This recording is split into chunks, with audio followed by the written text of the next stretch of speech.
Hello everybody, my name is Michael, and in today's video what we're going to be doing is this right here. So if that looks interesting to you guys, please carry on and watch the video. And also one more thing before we get into the video, if you enjoy what I do here, please don't forget to leave a like, comment and subscribe. It really helps me out and lets me know you enjoy the video. But with all that out of the way, let's get into that video.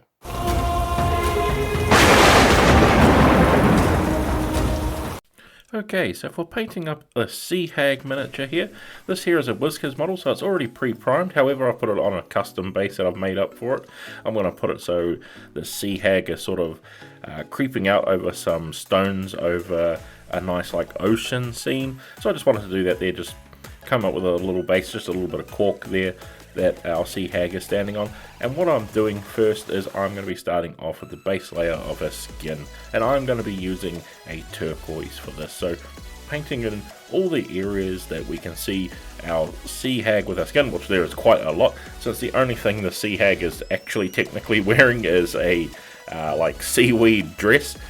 She has really long hair that's covering up her chest and everything like that, so quite a lot of skin to paint up here. So don't forget to really make sure you get all of those nice exposed areas, giving a good coverage. And this, of course, we'll want to take a couple of coats so we get a nice smooth layer on each one of those coats, so we don't have any streaking effects or anything like that. And also too, since our turquoise is quite a bright color, it's also just that little bit thinner. At least for me, I'm sort of thinning it down probably a little bit too much, and it's causing it to streak a little bit. So don't be afraid if something like that happens. You just wait for your layer to dry and you can paint over again with another layer, and it will eventually smoothen out to one nice smooth coat.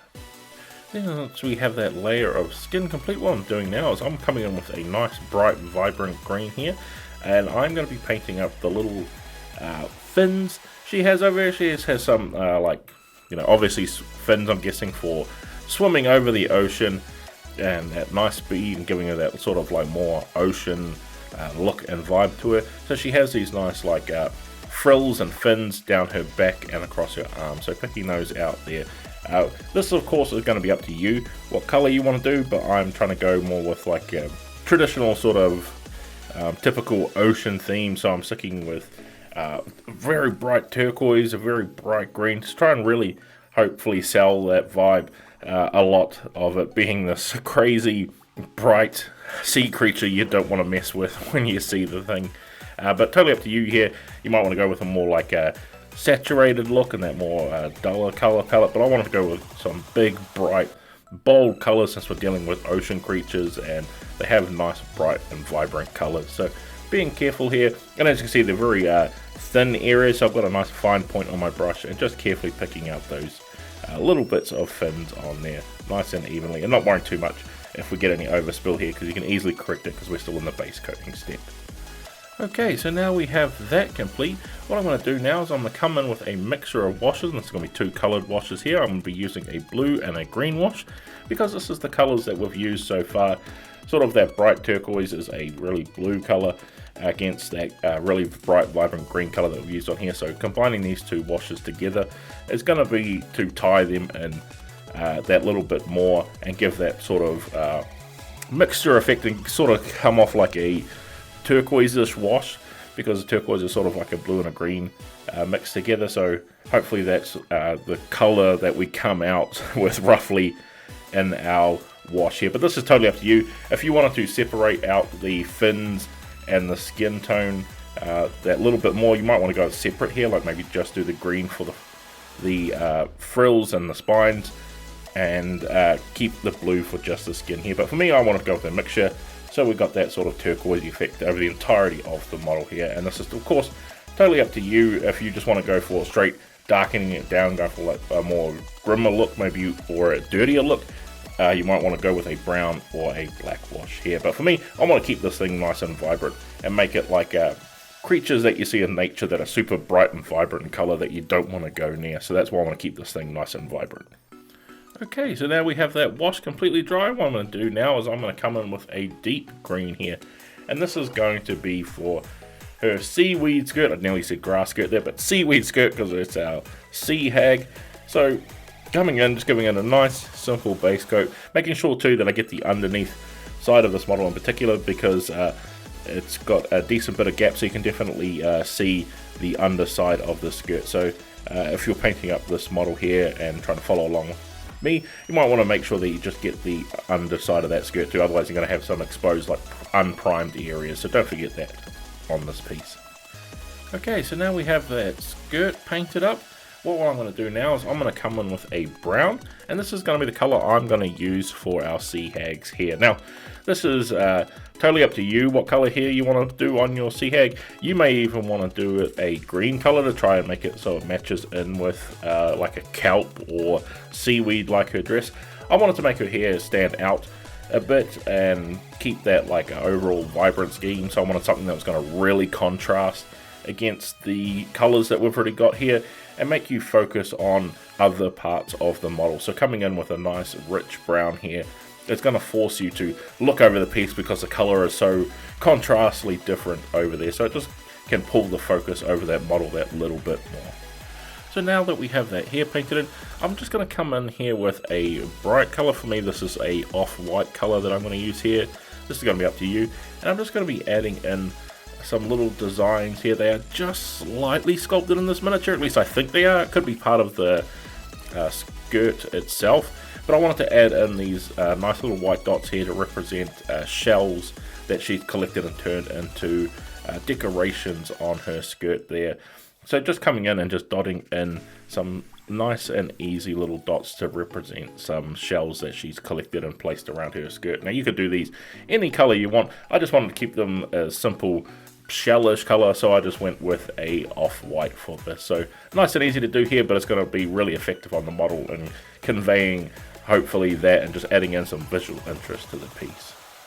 Now that we have that complete, what I want to do is I want to come in with a wash here, and this is going to be a brown wash, and I want this to be for her hair. So nice and easy to do here. As well as that too, I'm also going to be placing it over her seaweed dress as well. Now this is totally up to you, but since I went with a blue-green wash for her skin, if I came in with a green wash now for the seaweed area, I feel like it would just blend too much in with her skin, so contrasting that little bit more by deepening it down and maybe looking at it, just darkening it up with a brown wash is going to help separate those pieces out. So something nice and easy you can do there to separate out pieces of the model is just by giving them a nice simple wash can really change the tone of the piece so you don't get so many matching and blending in areas. So just one little quick tip there that you can do with this piece to help separate them out so you can clearly define what is her skirt and what is her skin.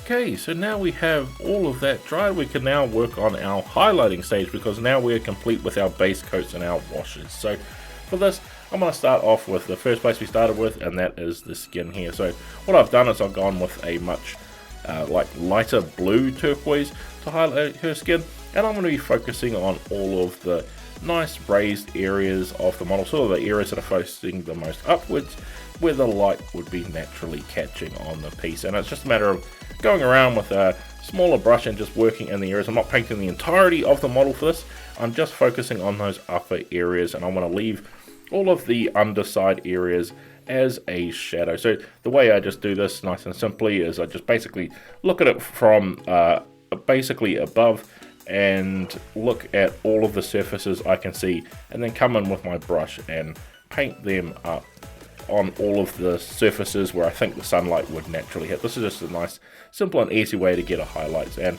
with this color being so bright, it should be nice and vibrant on the piece when it's sitting on the table.